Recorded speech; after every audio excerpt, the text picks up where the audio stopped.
Your community, what is happening there? Is it that the sea defense wall has broken down or there was none at all? What is the problem? I saw the footage, it's horrible.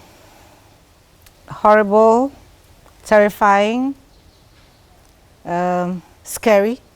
Tell us all what's of that. causing it. So because there's sea wave in Adan, there's sea wave in Yeah. Jamestown. How come we don't see what we are seeing?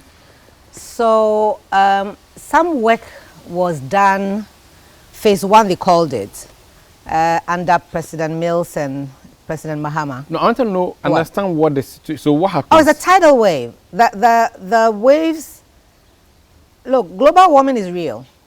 So now, at the high tide, the waves are so big, it's eroding the sand, the beach.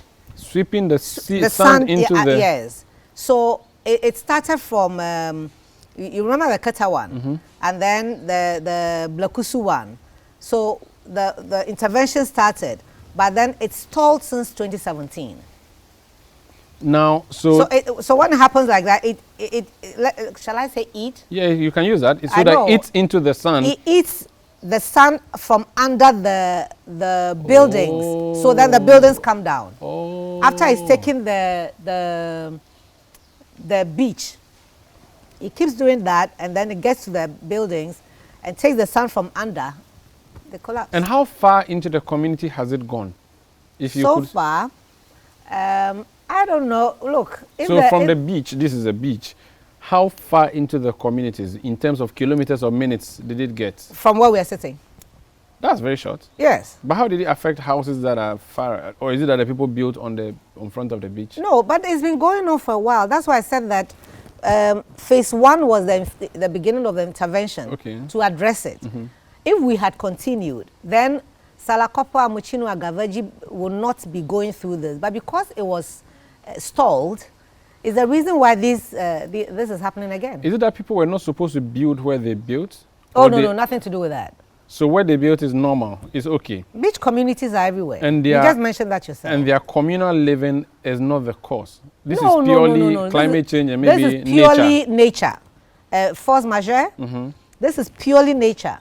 Nothing to do with human activity. Well, global warming is supposed to be human activity. I don't know. But not the people who are there, not the victims now. No. And so is it that it wiped away the community? Is it that, how is it that it wiped the whole community away? It's wiped away. Or it submerges a community? It wipes it away.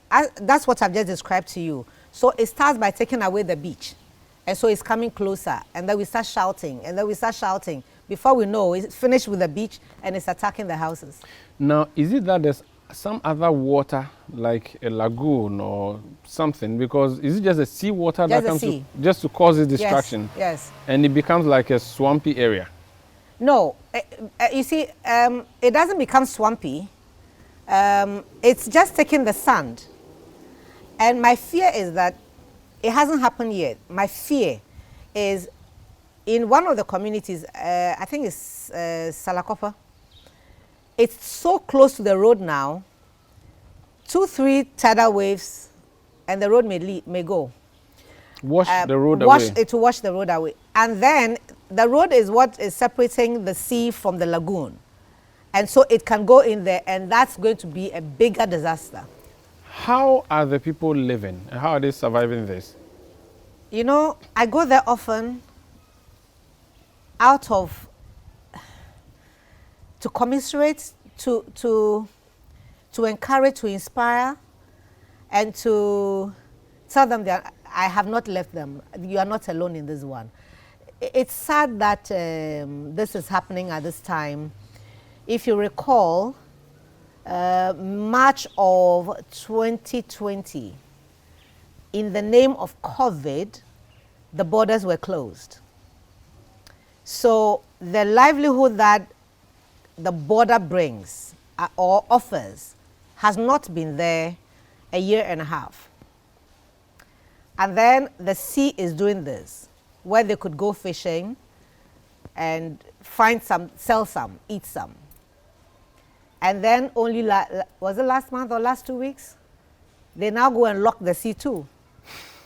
So Not literally. Obadi, Obadi, listen. I'll try and explain when I finish in ever. Obadi, it can never happen. See? But that's exactly what's happening to us, meaning that you can't kill one animal and expect to take two hearts out of it. But right now, we've killed these people and we've taken 3 aji out of them. Yeah, but the sea locking thing, it was instituted, I think. But we are crying. We are crying about the closure of the border. We are crying about the devastation the sea is causing. That you come and lock the sea on top of it. And between closing the border, the tidal waves, the locking of the sea, what intervention have you had? That's what I was going to ask you. How is the local and national government assisting the people? NADMO, that would be, and the assembly. I have spoken a lot about this. NADMO came last 2 months ago, I think it was. Brought some food, rice oil and some other things, blankets and cups and plates.